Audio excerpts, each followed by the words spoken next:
first.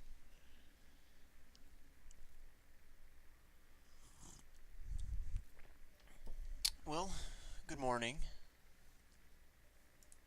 Uh, so I'm going to be doing an AD carry gameplay review. I'm going to be following you, Caitlin, around and seeing what you can do. Uh, so I like to go over at the start of every game win conditions. Um, it's really team dependent, and that kind of changes what you want to do mid game. Sometimes you want to group early, sometimes you want to rotate for towers, sometimes you need to be pressing advantages and split pushing. Um, so this game, it seems like you got a Teemo support, which is gonna be fun, and you got pretty solid front line. You got a good mix of damage, pretty solid front line, and what you're probably going to want to do is get a side wave pushing with Galio, and then try and force something with the Jarvan Galio, which means that you're probably want to group kind of mid early and look for towers where the Galio can split. Um, but that also really depends how your lane goes, because you could set up a lot of stuff with Teemo and baiting with mushrooms. But you could also end up pretty far behind in lane, which means you're going to have to play this team fight comp from behind. It's going to be a bit tricky. Their team comp has a lot to melt tanks, which is pretty unlucky for you guys. And it has pretty damn good pick, so you got to be careful rotating. Their team is probably also going to be looking for team fights, and they're probably going to want to try and catch us on objectives where you're rotating between them, and then the Ahri lands a charm or the Warwick gets a free ult or something like that.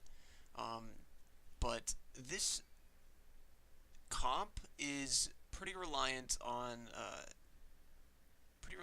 just two people for damage. Your comp has kind of bruiser tanks, which can do some damage themselves.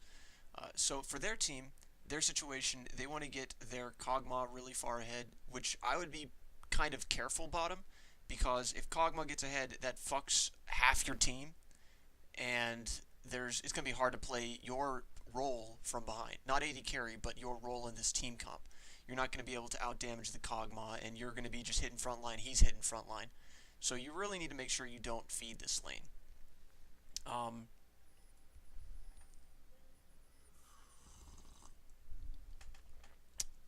So you do kind of the right thing. I really don't like it whenever my team doesn't, ward or pay attention for these things.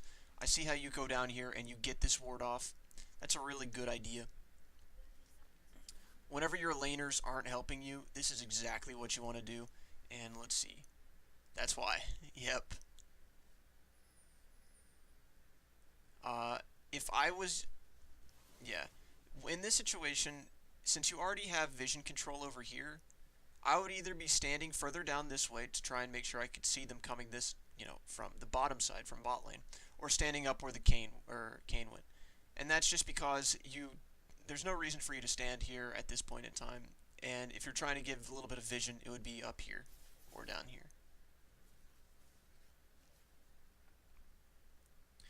You guys get out. He doesn't ward.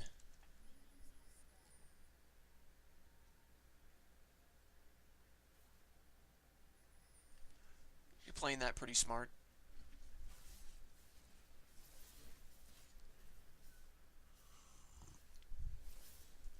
And you were smart with the leash too. You don't want to miss experience, so you drop that leash early, even though he would have wanted you to stay.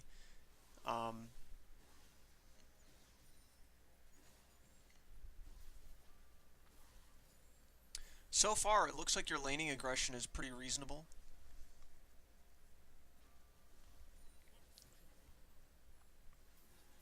Mm.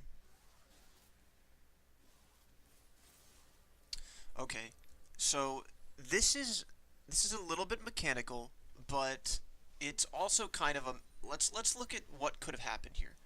So you're playing this good and bad. Your Teemo goes in for harass over here, and whenever he goes in for harass, you look to trade onto the Kog'Maw so that way the Kog'Maw can't fight, right? So they've just blown all of their abilities. and you're playing up to the top side. Now, that just makes the Kog'Maw go on you, so it's support versus support, and you versus the Kog'Maw. Now, you're going to lose most of these fights with just one-on-one with the Kog'Maw, whatever he has his W up. You got your Q off really nicely there, but if you were going to just Q him, you didn't have to step into his auto range. And you can kind of see where your positioning is here.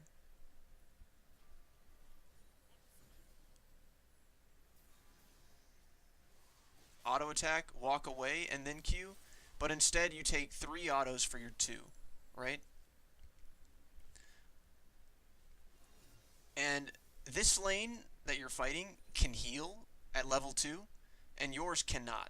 So all of these trades you're doing early, if you don't capitalize on them early, it's going to be pretty bad. So I would be looking to conserve my health more than anything. Um, so taking that trade with the Kog'Maw where you went even and it didn't look horrible is going to be pretty bad in just a little bit because they're going to start healing up. Your jungler's not going to help you anytime soon. Their jungler's not going to be down here, so you're just going to get shoved in and poked down. What you could have done in this situation is just take that extra half a step backwards and Q. That would have saved you 2 auto attacks, which is over 100 health, and you would have still done the same amount of damage to him. Now, how do you know to do that in a normal game? Well, it's that positioning thing. You say you feel like you have pretty good positioning. Well, that is an example right there of not having very good positioning. Because if you're standing where someone can attack you, and you're not kiting it out when you have the potential to, like you had your Q to kite that out, then you're not positioning correctly.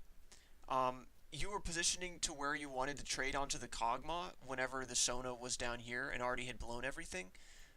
Caitlyn also is pretty strong in the bushes. So like right here, because you're hovering so far on this side of the map, you can't assist the Teemo in fighting the Sona, and you have to trade onto the Kog'Maw.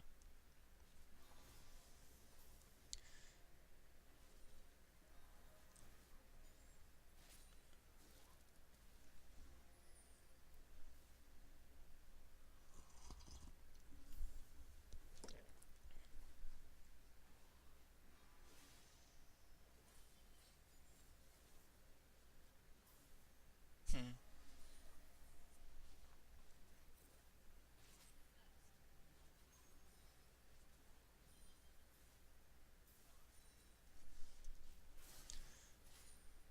I wouldn't be trying to freeze that. Again, look at how much how much damage you took trying to freeze that here. And the reason you're freezing this, right, is because you're afraid of jungler aggression. Potentially that would be why you're freezing it here. You don't have any reason to freeze this because she could, if she wanted to, still poke you under tower. And the Kog'Maw still could poke you under tower. They're just for some reason really focusing on the Teemo. But you're not going to get any jungle influence down bottom lane for another like 2 minutes. So this is really early to try and start a freeze and force it this hard. You took like 100 damage there. Unnecessary. See, look at this. Now you have to recall. Oh no, you're dead. Now you're both dead. Okay, well let's look at that. So that 100 damage that you took earlier makes it so that way you cannot step back into this fight. And you step too far up. If you're looking at your Q's range should go all the way down to here, right? And you could have Q'd way earlier because the Teemo was running away and that would have just zoned them out. But that 100 damage was all that auto attack needed, right? You would have survived an extra auto attack, but you couldn't because of that. Because that minion wave freeze there. So, so far your plays, what I would be commenting on, like looking to focus on, is your in-lane positioning is not focused on where you can be aggressive. So you're not focusing on like where to make plays with the Teemo. You had to trade onto the Kog'Maw, and then whenever you were doing that, you were out of position. You weren't kiting that out. You were just standing there auto-attacking him. And you're going to lose a straight-up auto-attack battle. So you either need to play a different champion, like Kog'Maw, where you can just stand still and auto-attack, or you need to make sure that you're walking away and using your abilities to kite out that fight. And the second thing is you apparently don't know how to manage waves very well. There was no reason to do this freeze. Jungler aggression, you see where they are? They aren't going to be there anytime soon, and they just dove you. That gives you a perfect example of what I was just saying. Under tower, you're not safe from this damage. They can just dive you. So you need to make sure you're not, taking that unnecessary damage. Second time you've taken unnecessary damage.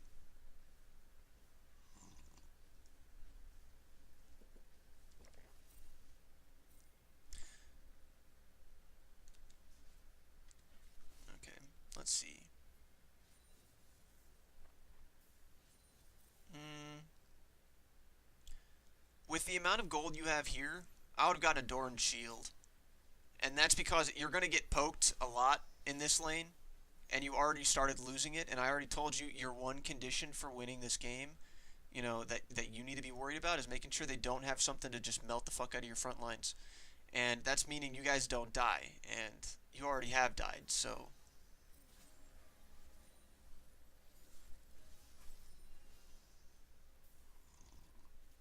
Hmm. Let's see.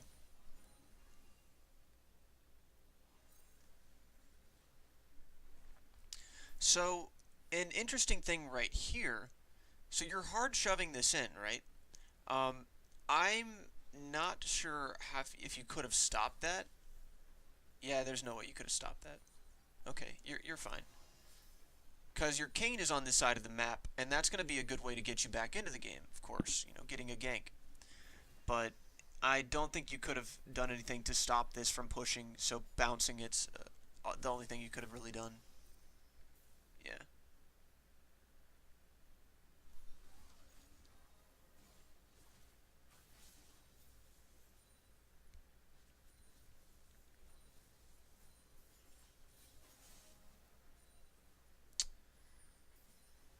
Not sure what that trap was going to do.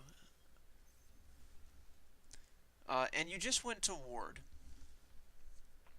Right now, this ward is really strange to me because you have Scuttle dying soon, but if you're predicting where the enemy jungler should be, he's probably doing his camps over here right now, waiting for his red buff to spawn.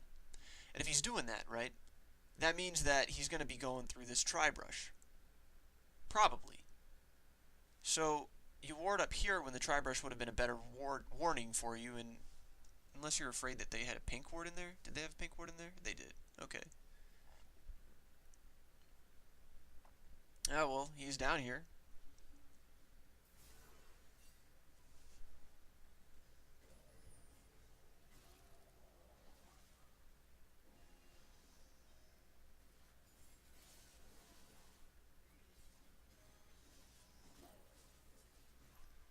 Do you not have traps? Oh, target priority.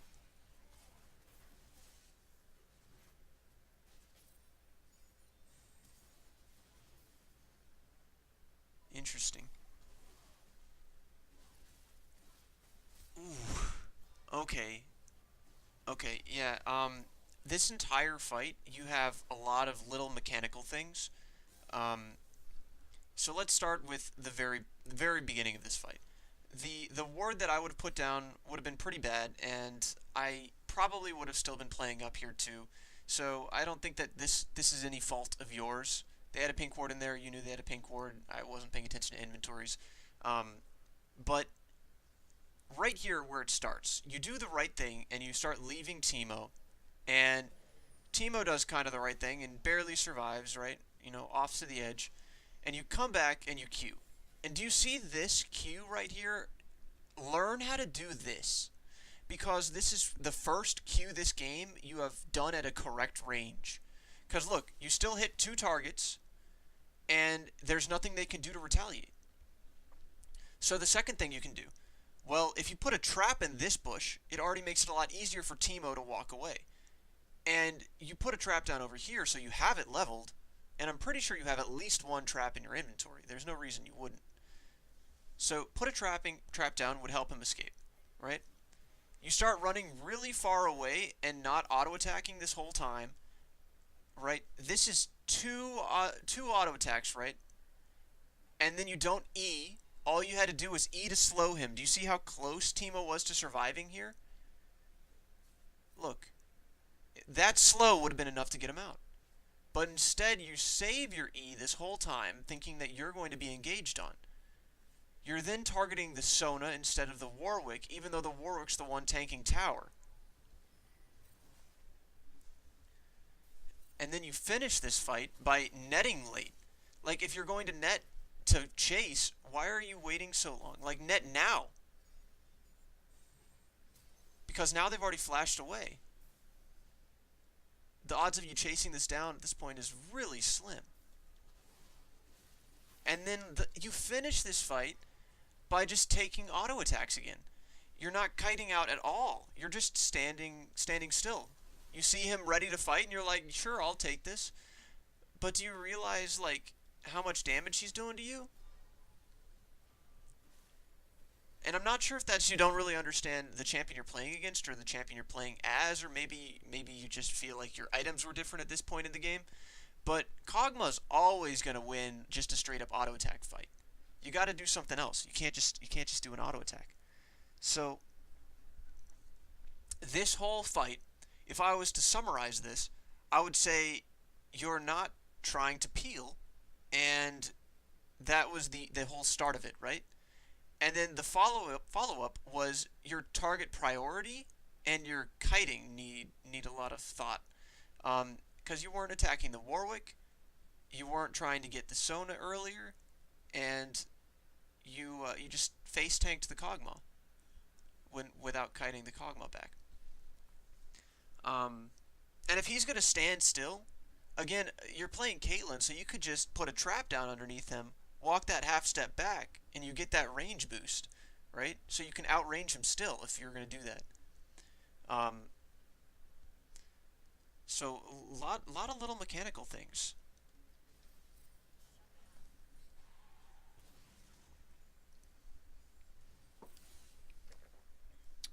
This is a bad recall timer. Right now, this wave is going to be very, very slowly pushed. Okay, you go back to it. Good, good, good, good.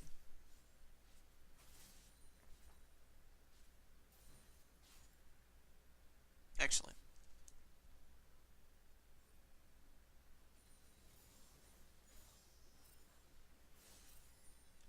What are you building? Okay.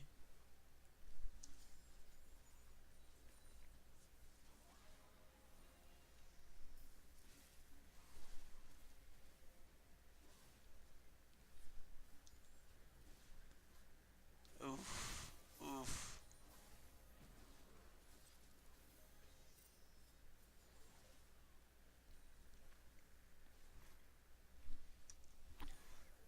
So, I think this is a really unlucky gank.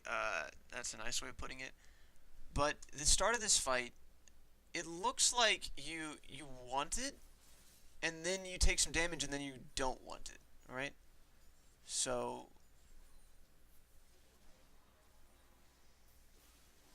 you're kiting back good. You could have used your net. You could have used your, I don't know if you had your Q up, but you could have used traps at least. It feels like whenever you're playing Caitlyn, you're not thinking about your E or your traps as much, your W. You really need to be using your whole kit. You're using your Q sometimes, but you've only used it correctly like one time so far this lane. Um, you got to really pay more attention to that.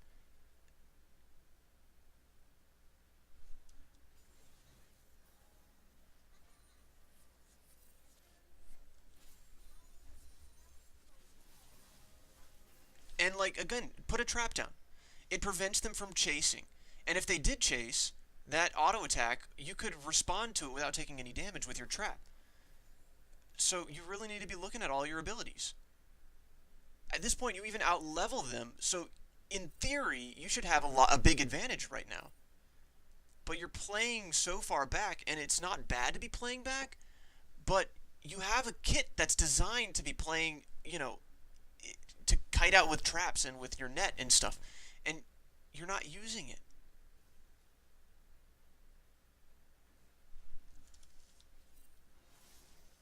That was a good cue. See, again, let's look at that. You got to look at the good examples too. Right here, he cannot retaliate. At this position, if he walks to you, you net backwards, and you get another free hit on him. That is exactly what you want to be thinking about with all of your abilities. Because you got that free damage, that like 200 damage. You do that like 3 times, you've won this lane. It doesn't matter if Sona can heal. You're going to get level advantages because they have to play back. You're going to get jungle pressure because they can't ward correctly. There's a lot of things you can do, and you do it sometimes, so it means you're looking for it, at least with your Q, but you're not using your net and your W for it. And that was a good attempt. Okay. Oof, that's a weird teleport.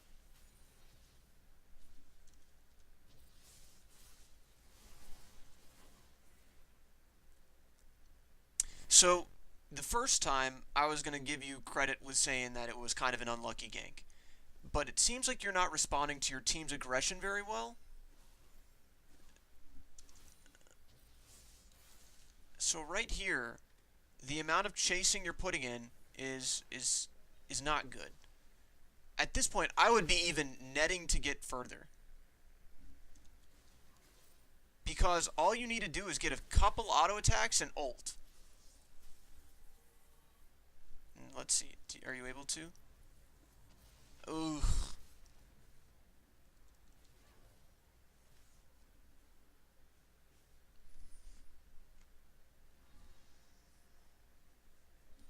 And thank you, Roy.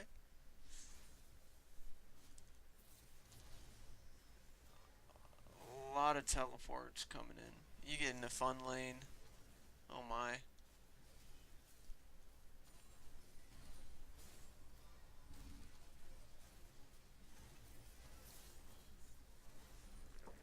Okay. Well, what are you building? That's alright. Judging by the way you're playing this game, and you trade auto attacks a lot, Ninja Tabi wouldn't be a bad buy. Um, because it seems like you're too willing to take those auto attack trades, and Tabi makes it just so you win those trades. It's unfair. It's ridiculous.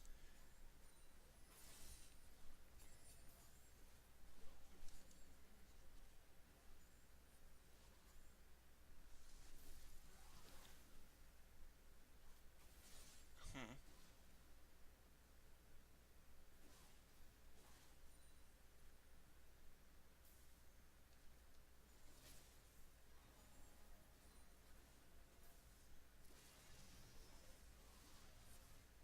And again, you're really slow to follow up on aggression.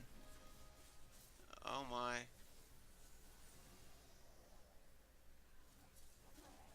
Okay, well,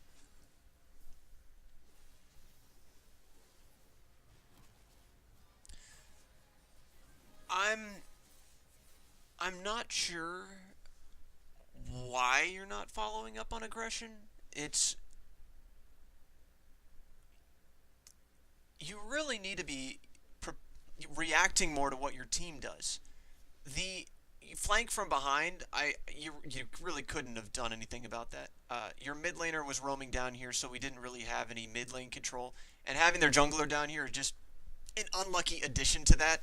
Uh, but if you want to use this as an example, whenever you're playing this far back, not only are you not contributing to the fight over here, but you're putting yourself in a vulnerable position to flanks like this.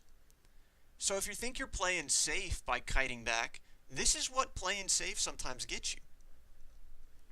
You're sticking right in the middle of their team, even though it doesn't look like it, you are smack in the middle of their team. While if you had played up this way, you would not only be getting this kill sooner, and maybe you get this kill, but you'd be further away from this attempt to kill you. And again, you're not using your traps at all or your net at all. And you guys kind of get dicked. Alright, so my win condition earlier was let's not feed the Kog'Maw, so that way our front line can survive, and it would be basically front line versus front line, and you'd have to pick out your fights with a Galio ult and Caitlyn level siege. That's how your team wants to play this. But laning phase is pretty much coming to an end here, and you lost your mid tower, so they already have first tower gold, and that's one of Caitlyn's big potential advantages. She gets towers easily, but you were shoved in most of this lane, like right around here. They weren't doing damage to your tower, but you weren't pressuring them. And with a Teemo support against a Sona support, I don't blame you. But that all right. So what is it like now? With the Kog'Maw being so far ahead, your goal should be to try and keep the Kog'Maw away from team fights, which means you're going to have to look to where you can split push. Um, the way that a worthless AD carry, and with no offense, I'm not calling you bad with saying this, but your score-wise compared to Kog'Maw has a lot more gold to work with, and he's got a lot more damage to contribute in team fights, so you're worthless in comparison to him. The way that a worthless AD carry stays relevant is by drawing people away from fights. So what you need to do is you need to figure out a way of keeping the Kog'Maw away from the fights, which means keeping enough pressure down here and enough vision so you don't die, so that way the Kog'Maw can never really contribute to these team fights that are going to happen. Then you got to hope that your team fight is going to be good enough without you and without Kog'Maw. And looking at the map, it looks like there's an okay chance of it. So that's what you want to be kind of looking to soon.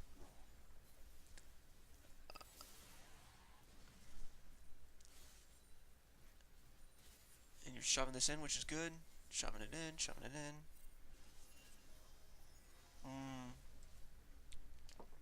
So, right now, the only thing you should be worried about is, the Warwick, right? Because you see the other two people up here, and you're backing off really hard. So, you're never going to take this tower like this. You killed the Kog'Maw moments ago, and you have this wave to do damage to it, and then after this wave, Kog'Maw's going to be back. So this is not a whole lot of damage, but that's how you stack up turret damage whenever you're playing, safe. You take it when you can. And all you would have really traded is maybe 100 health from the Sona Q to auto-attack this turret for 200 damage. See, it was a pretty big wave you had up here. Right here. And you walk away. You hit it once. You hit it once. That was at least 7 auto attacks. And see, Kog'Maw's going to be back on this wave. Yeah. So now you can't do it. Now playing back like this makes sense. But earlier, you were not even getting chip damage. You need to be thinking about this chip damage. And the best part about taking this tower is it makes it so that way you guys have more access to gank Kog'Maw, and also gives you more room to split push up here and force him to stay away longer while he pushes it all the way back. So this tower is really important for you right now. Alright, you see a Warwick?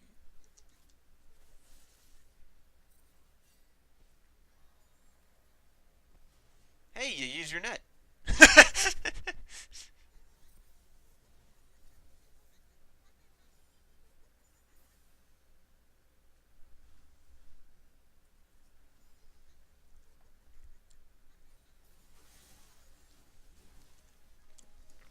I don't know if your net was on cooldown, but if your net was on cooldown there, you need to be thinking about it like you cannot be playing up when it's on cooldown. Tristana's rocket jumps the same way. Those cooldowns, you just need to kind of wait for them to come back before you play up. So right around here,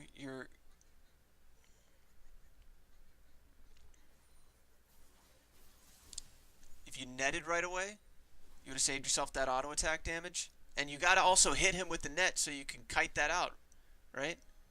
And you get that free damage whenever you hit him with the slow and the net. It's also really easy to put down those traps where if they chase, obviously, look at that. Where's that trap? Right there, perfect. That's what you want to be doing. If you had done that sooner, it would have denied even more chase. Do you see how it makes them turn around? That is the power of your traps. They are zoning and they are also damage. If they choose not to get zoned out, they take damage.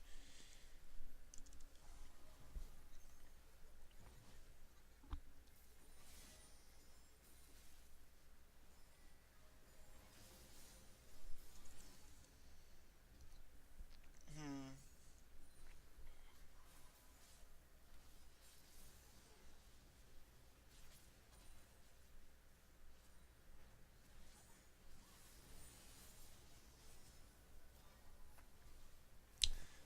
You gotta watch where you're kiting to. Yeah. So you're thinking that you're kiting to your turret, right? Let's play this through slowly. A lot of the times, it's not the safest plan to kite to your turret. You want to be kiting to your team. And it's kind of like a little bit of forethought. Like, I'm not going to blame you for getting hit by that. That was a pretty good charm. That was a pretty good play by her. You did a pretty good job healing right afterwards. But after that, you didn't play it too well. Because, are you thinking about cooldowns right now? Her Q, her charm, and her ult are all down. So she's essentially a sitting duck. Your entire team is right here, and their team is further back, right? And you choose to kite away from your team while they chase and towards their team. And if you're thinking about like your Q right now, about like staying out of range and stuff like that, you don't need to be staying out of range for this because she has no abilities. Or she had rather. You kited the wrong direction to start it. See, those 4 seconds that you're away from this team, that makes you feel like you have to Q to be relevant in this fight. That's her cooldowns coming back, and that's you dying. And if you had been able to kite that all the way out, they wouldn't have been able to get that ult on you guys because the Teemo was coming back too. And they didn't have minions, so the Sona and the Kog'Maw couldn't come to support this. And look, you got a Jarvan over here. So then your team could have turned on this. Look, all of this still would have happened, except for it would have been 3 kills for nothing. For free. And right again, this is what you were doing early game too. And you were saying that you kind of knew your problem was like micro trading and stuff like that. Well, one of the big things about that is cooldowns. Another big thing about that is knowing where to kite. And another thing about that is, let's see, what was the third thing? So knowing where to kite is, the Kog'Maw, right? Kiting back. Oh yeah, using your abilities. You got your net and your W. You're not using at all. You got your Q, which you're half the time staying within their auto attack range to use your Q. If you're doing that, again, you're playing the wrong champion. And some carries are better suited for doing that. Like, Xayah can, sit on you and cast all her abilities, and then she'll win the fight. But, if you're thinking about how you would play Xayah with this same style, you would never use your feathers. You'd never recall them. That's how important it is you use your W and your E. And if you're thinking about, I know you mentioned that there's too much to think about, right? Well, it's not a whole lot to think about. It's just different things to think about. Whenever you're playing support, you're thinking more about, where the jungler should be to ward for it, and, you're looking at counter engaging, supporting your AD carry, predicting where your AD carry is going to be stupid next, and stuff like that. But you're still kind of predicting where the jungler is. You're focusing a little bit on CSing, and you're focusing a little bit on trading, but you do that on support too. Kite away on support too, depending upon which champions you play. So there's no real reason for you to be thinking that this is a lot harder than playing support or playing any other lane. The only things that's really different, in my opinion, I'm an AD carry main, right? If you want to call it that. AD carry is the easiest role because all you have to do is worry about wave management late game and you win. Just because you make them respond to a different wave. Kiting and stuff like that is kind of something that's involved in every role to an extent. And, this little bit of kiting being your problem, it's It's not looking at what's doing damage to you, not looking at where is safe, and not using your abilities. Kiting up, using your traps, using your E. Not standing in auto attack range of the Kog'Maw because he's just going to flat out damage you. Not responding to the aggression of your team and walking forward, instead staying back. You said your problem was not doing enough damage in a team fight. Well, this is why. You don't show up to the team fight. You're literally like 2 seconds of walking away from a team fight, and you don't.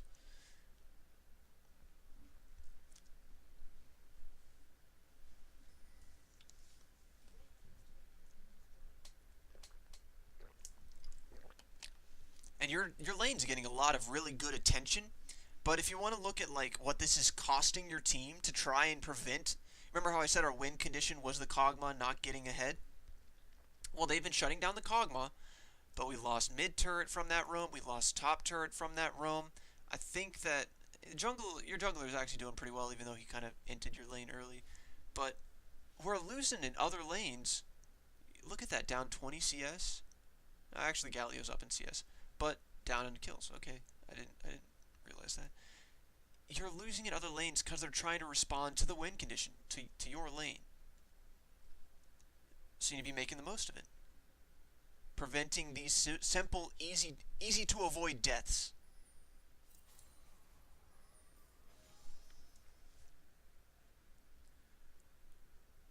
Now looking at the map right here, this is where I talk about wave management. Kog'Maw's top, Sion just died, and the second time, you just walk away from this turret. You're not doing damage to your objectives. This is the second time you've had a wave on the turret and you've chosen to walk away. And now look, the Warwick even shows mid. If you're looking at where he is at any point in the game, like I actually didn't know where he was there, but it's a worthwhile risk in this case because you can always kite out some of that. Let's see where he was. Was there a time we could have seen him?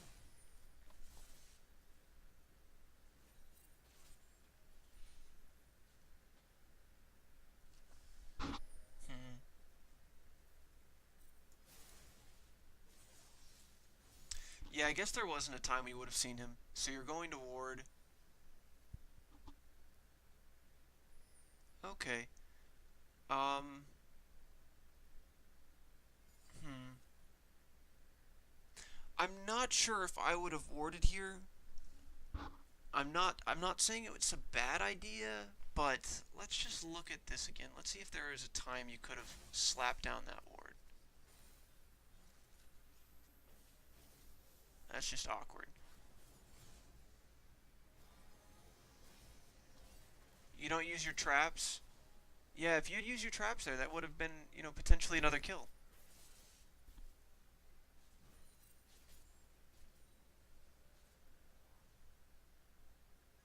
Okay. Yeah, I guess in this situation, I might have been looking to back off and do what you're doing. I probably would have. Alright, I retract what I said earlier. There was no sign of Warwick anywhere, and you want to be playing up, so you're warding to make sure you can play up safely. Okay, I'll give you that. You see Warwick mid now. You know that Kog'Maw's top. Sion's dead, and it's just Sona. Here's the case where I can... Okay. I still would have been looking for this.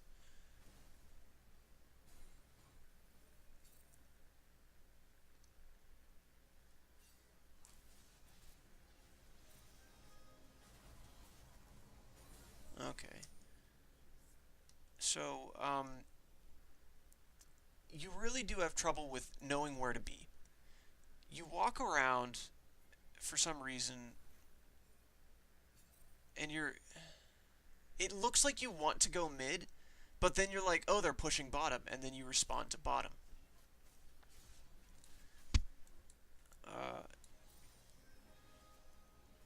you could have netted earlier.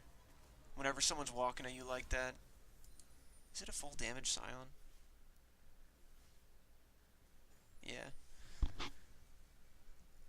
But So whenever I was talking earlier about like what your job would be this game, right? You need to be making people respond to you. You're actually doing that pretty well by bringing two people down here. It's not the ones you necessarily wanted, but I also was assuming that you were going to get Red Cane, and instead you got Shadow Cane. So Shadow Cane might be able to kill the Kog'Maw by himself if, he doesn't have the peel there. So, okay, you're doing good with keeping two people bottom. But you looked like you were wanting to walk up mid. So that's a really bad idea at this point in time, because if you were looking at how much pressure they had on this lane, they were going to get that to your turret soon. And that's why you turned around and you were like, okay, they're on my turret. And the wave from mid lane was like way back here. So you wouldn't be able to get it in time. And also, the wave for top is way up here. So your team's not going to stay grouped because Jarvan's responding to this, which means you're not going to have priority mid lane because people are going to probably either respond, either like these two are going to go mid, or they're going to be able to just take this tower. So then it's, 1-for-1 and everyone resets and then they go mid and have another team fight and they probably win because they're a little bit ahead. So what do you do in this situation? Well, you don't walk around like you're going to rotate mid. Instead, you start setting up in lane. You put a trap down, you put a ward in lane if you have a trinket up, so that way they can't just sit in these bushes. Whenever they walk at you, you net away, you trap, and then you get extra damage on them. You Q the wave to force it away and don't let it get to your tower. Like right here, whenever you let it get to lane, you Q'd Scion and like 2 minions, and that was part of the reason they were able to dive you. They didn't have to tank it the whole time. They were able to walk up to you before they ulted and took any damage.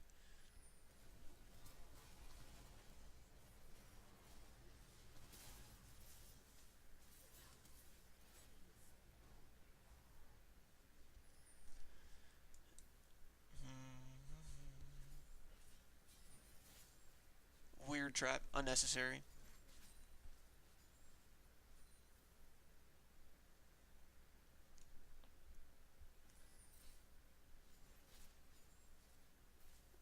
That's an okay trap, but you went out of your way to do that? I wouldn't go out of my way. Okay. So, I would have probably done what you were doing here and pushed this up to the turret. Not saying... And you do a pretty good job of watching the map. Like, you know this is going on, but you're thinking, I'm going to make it so my team gets something, right? And you're also probably thinking, my team loses team fights at this point in time. So, you come here, it would have been a 4v4, and you probably would have lost this team fight. So I would have done exactly this, stayed bottom.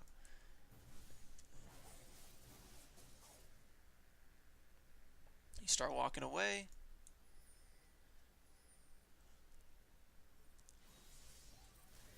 Okay.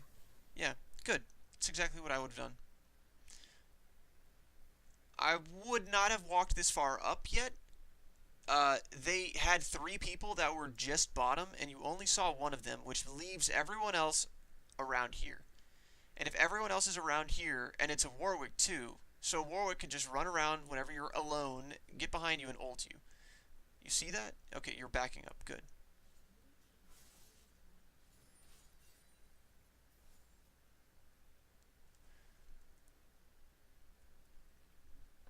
Uh, I wouldn't have backed off that much, though. Oof.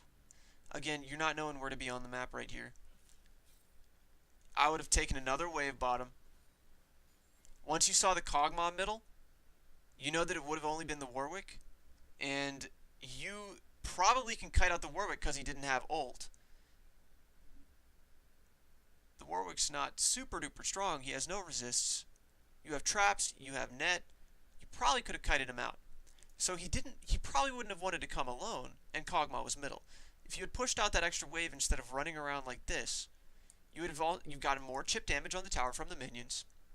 You'd have denied probably half of the wave from Kog'Maw, and you would have made them have to respond to you while your team was pressuring the other side of the map.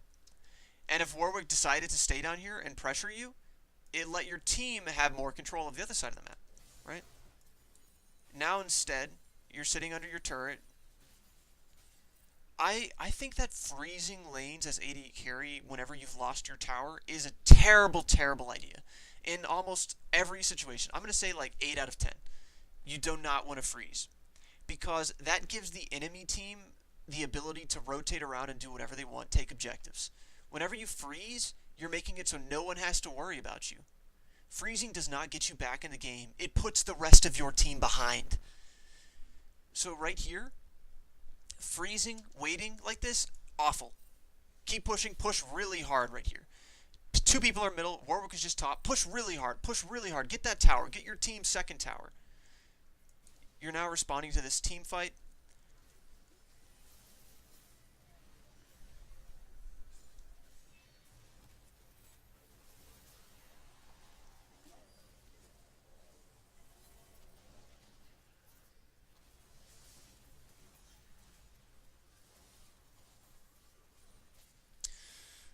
I'm not sure how poorly that might have gone without you there.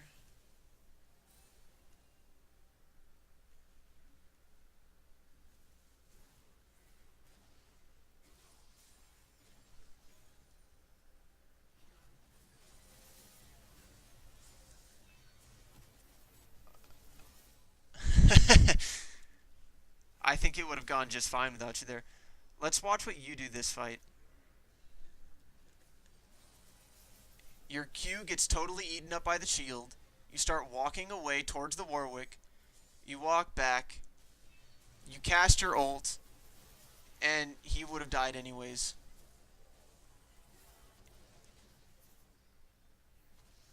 You then start fighting the Scion, who's already dead. Oh my gosh. So, for this team fight, if you're thinking about that you needed to be here for this team fight, you probably contributed less than 1,000 damage this fight. And that's including the ultimate that hit the guy over here. You auto-attacked like a maximum of like 8 times.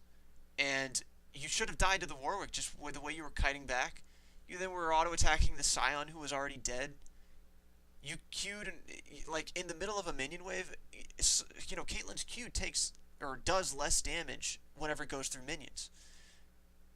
So that was going to do very little damage to them anyways. And let's see what your build is. You got Infinity Edge and Zeal. Okay, you got some pretty important items. But now, what are you going to be able to get after this? If your team was able to Baron, maybe, but your jungler died. So what your only response is really to try and push this lane up to this turret and get this turret. Well, if you're thinking about the objective of this turret after this team fight as like the victory, you could have gotten that same victory down here and possibly both. And in reality, the Ahri wasn't here for this fight, and she was a whole big chunk of their damage. She's the fettest one on their team, most fed one. So if Ahri was here for this fight, odds are you could have still lost this and lost this fight. But you know what? You were drawing her down bottom lane with your pressure. That's why Ahri shows up bottom. See? But you would have already gotten this turret and it would have been too late.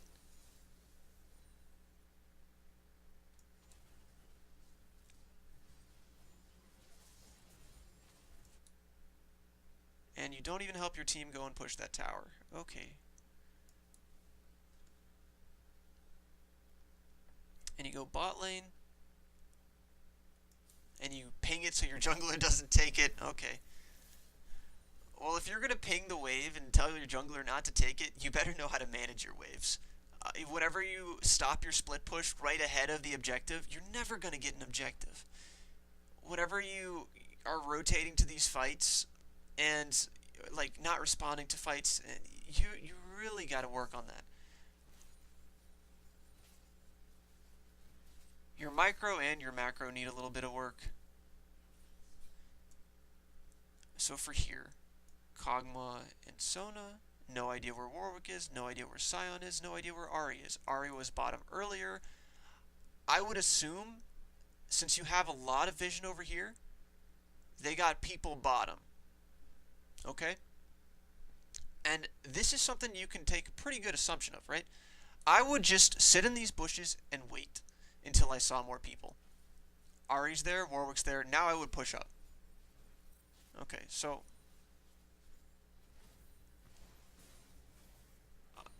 and again, you just back off. You're never going to get anything like that.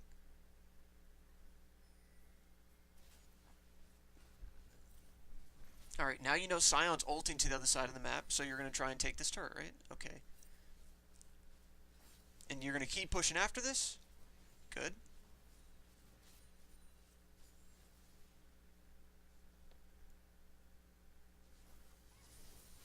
I would have walked away from that too. Um, so you know how I was saying how freezing makes you not an issue?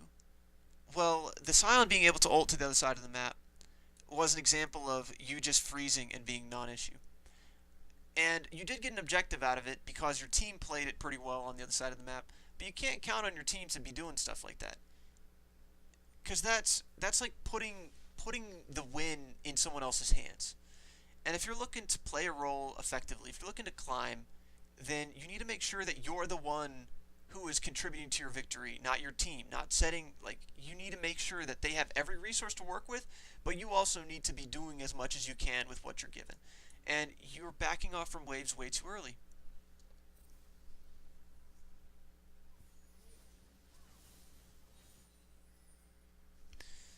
Okay, so I would push out this wave, and then I would look to go mid. Dragon's fine too, to go mid. Okay.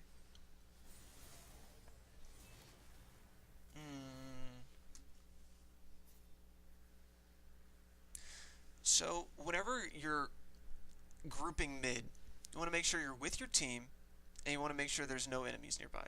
So, at the start of this, you could have gotten flanked by the Sona. Already, you're in a bad position. The Galio can walk that way because he's a tank, but you cannot. And this is an example of why. And you don't put down traps.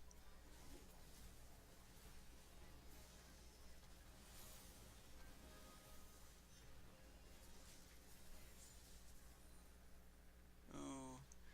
And then you decide not to stay around at all. So, if you had just tried to bait people to you and put traps down in these bushes, you would be shocked how much damage you can do. You need to really worry about your trap placement and staying in a fight. You had half life. Remember how, I know this isn't really a good example because he kind of entered your lane, but he was willing to gank with half life. You're not willing to play up, in a lot of cases, with full life. You're saying your problem is not doing damage in fights, and this is why. You don't stay for fights. You don't go to fights.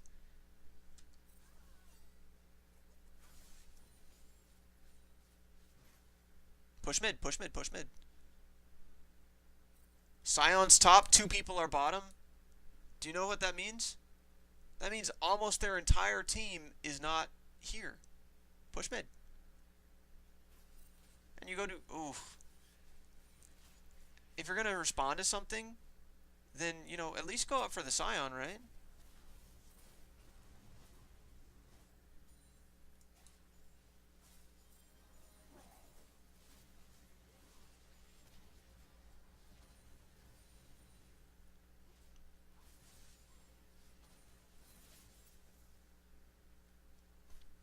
Okay. I would be pinging for Baron right now. Because full health, and they just showed bottom lane. Scion's dead for 12 seconds. So, this is a really big job for everyone. Shot calling. Baron. Good, good, good, good. And you see how you had the Kog'Maw and Sonar show up bottom? They showed up bottom because this wave was pushing. And you know, I told you that I think that all AD carry's job is to manage waves, and that's how you win games. This is why. This is why. Because you get people to respond down bottom lane, and then you force something somewhere else. And then whenever you get this Baron, you've pretty much you're doing really good. You're pretty much won the game if you can get Baron like this. This is a perfect play.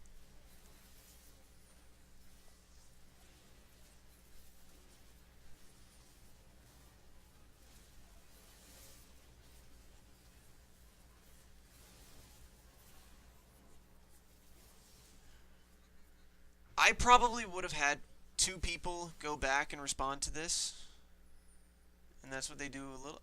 Yeah, that's fine. You back off again. No one's there with you. That time I definitely would have.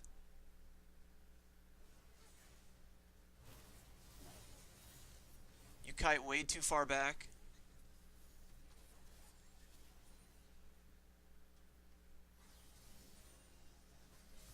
Put down traps. Set up your siege line.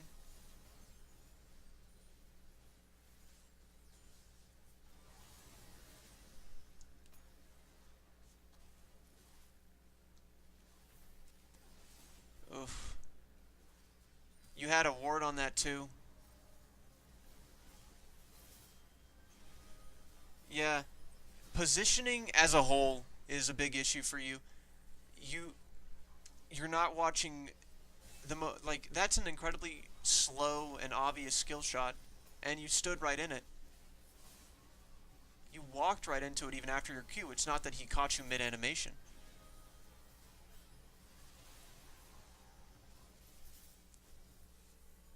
And probably you dying there.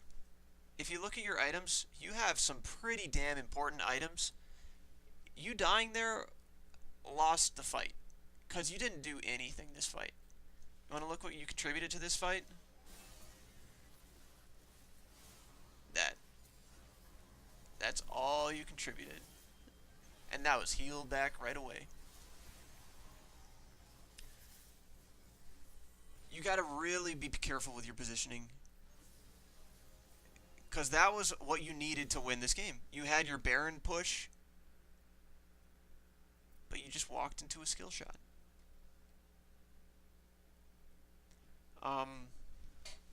If maybe part of the reason why you don't play aggressive is because you're afraid of doing stuff like that, and if that's the case, maybe you should be looking into a different champion. I'm not sure which one I would pick. Ashe, maybe? Because Ashe is really reliant on just setting up fights with her ult, and that's her main job. But there's no reason for you to lose an inhib off of you guys getting Baron. That was also what got you pretty much back in the game, and I don't know how much gold you just lost, but it's pretty damn big. Okay, well, let's just assume this is the state of the game now, and none of that happened. What should you be looking for right now? Well, since Baron's down, I would probably be looking to respond to the bottom side of the map. Jarvan's going to have to go top soon, and you're clearing mid because the supers are going to push it in. This is all a very good setup right now. As for your build, even though I said like your items were important, you are over prioritizing your armor penetration. There's only one person with armor on their team, and it's Azonia's. You really got to be adapting your build. In this case, I would be looking just to get your second crit item, or even lifesteal. I'm not sure if lifesteal would have helped you in your case, but you really didn't need the armor pen. But okay, so you're looking around for where you can go next. Bottom wave is probably going to be pushing to your team, which is not very good. Top wave is definitely pushing to your team, and mid wave is also pushing to your team. So all of these waves are in bad spots. Jarvan's teleporting because he found a fight. I would go top because you're going to have to respond to this wave. Jarvan's not there anymore.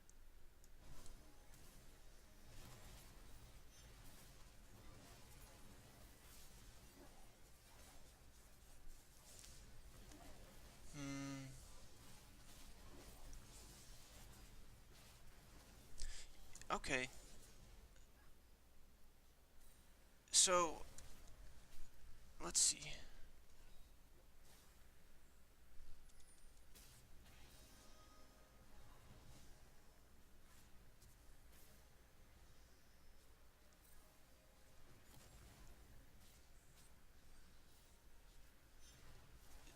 Alright, you E'd. Now W. Right? You should have traps. Whenever you're kiting away and you're in melee range, do not stop to Q.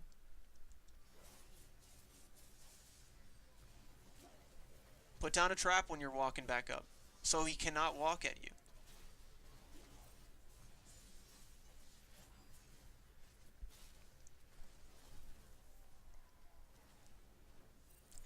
Oh my.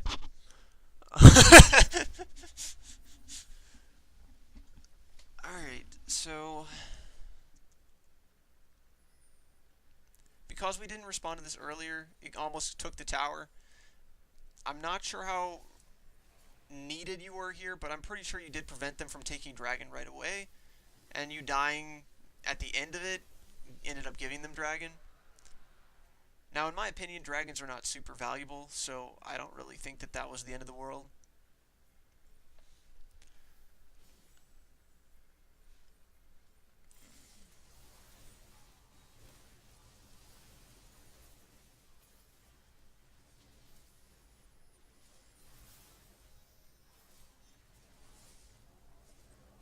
Whoa. Whoa, how'd that happen?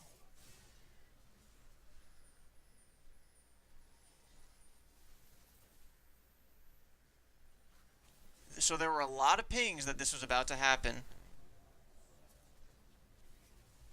And you're not using your traps at all. There you go. Do that a lot sooner.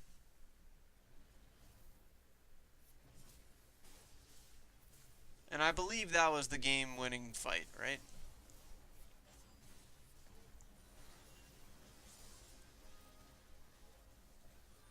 Okay.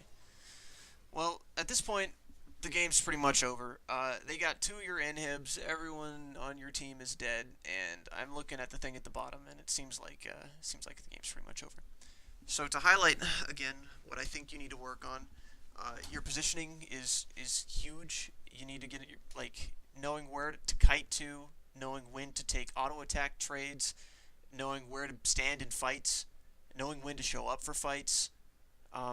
In lane, your poking and stuff like that isn't awful. Like you were saying that you play lane passive. Well, the passive part of your lane is never pushing up to turret and auto attacking it. You always are like backing off, thinking that you're going to get ganked, or maybe that they're going to show back up to lane soon. Um, you go and you ward even, and then you don't come back to lane this way. You walk up further this way, to go around for some reason. You're not using your mechanics with Caitlyn very well. Her traps and her net you hardly used right this game. Uh, Whenever you're running away or something, you just completely forget you have that ability.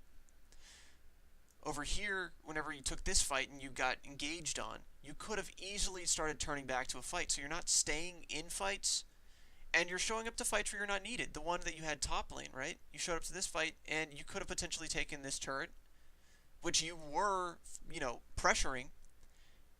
And if you're going to split push like this, you better be prepared to get objectives. This fight, as I said, you contributed like a maximum of 1,000 damage. And part of that was on a dead Scion. You So where are the easy things to work on? I think positioning is a pretty hard thing to work on. I think that the best way you can work on positioning is by playing champions that have a lot of mobility and worry about repositioning. I know that he's not meta right now, but Lucian could help you a lot with that, because playing, with his E on low cooldowns is really fun, and it teaches you kiting and it teaches you positioning because his range is really low, but he has his ultimate, which lets you contribute to fights that you can't get too close in. So Lucian's a good champion to look at. Caitlyn, you're not using her abilities with her W or her E. Um, that's not going to really help you with positioning, but that would help you with mechanics. I don't know a good way of reminding you to put traps down. You That's something that you got to just kind of figure out on your own.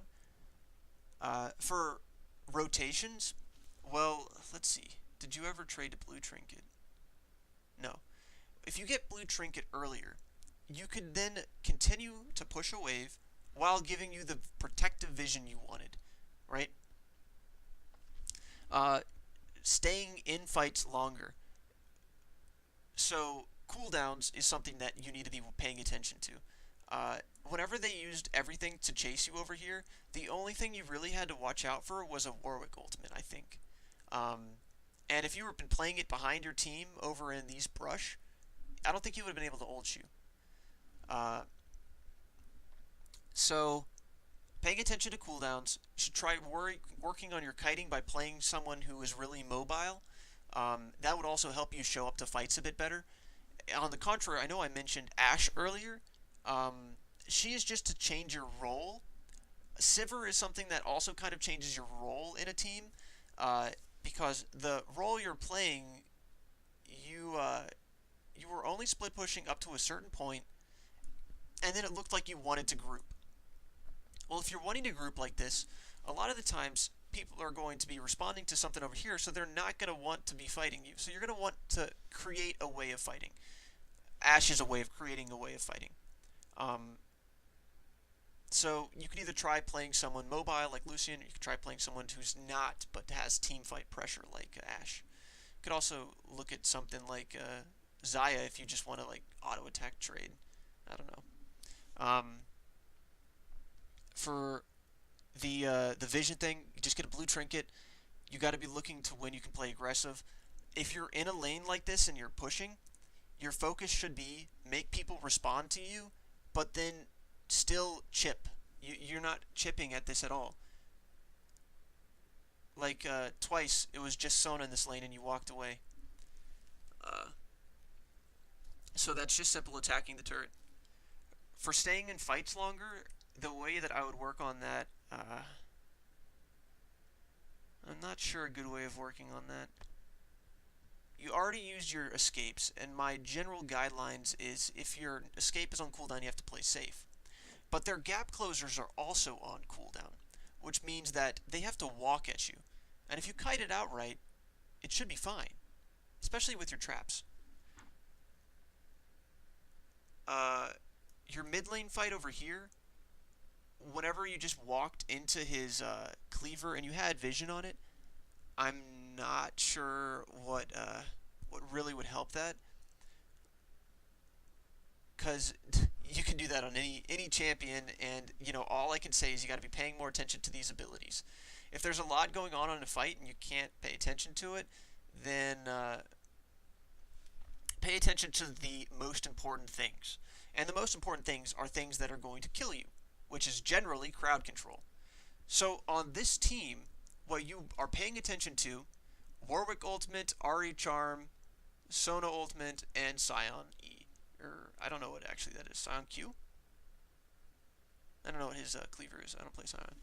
But those are all pretty easy cooldowns to keep track of because it's only one champion. And you don't really have anything for Kog'Maw, but your general guideline for Kog'Maw should be don't get auto-attacked by him. So there's only one thing to really pay attention for per champion. And that will dictate where to stand and when to fight. So you started this queuing as if you were trying to stay out of range of his cooldowns, but you obviously weren't paying attention of his cooldowns because you then walked straight into it. So you got the right idea, just the wrong execution. Things that I think you did good, because I don't want to just be bitching at you this whole time. Your lane isn't actually that bad. You do lose lane gracefully, but you lose lane. And playing someone who doesn't scale super well like Caitlyn, it's a tough thing. If you lose lane gracefully, you're not helping your team or hurting your team. Whatever people responded to your lane, like a lot of people responded to your lane, you also didn't make too much from that, but you were able to avoid like making things worse. With giving those 2 kills early, you didn't make things too much worse. And you had a Teemo support, so obviously you're going to have some trouble this game. Your CSing is fine. Your lane aggression is okay. That's about it. I'm not sure really what else to say.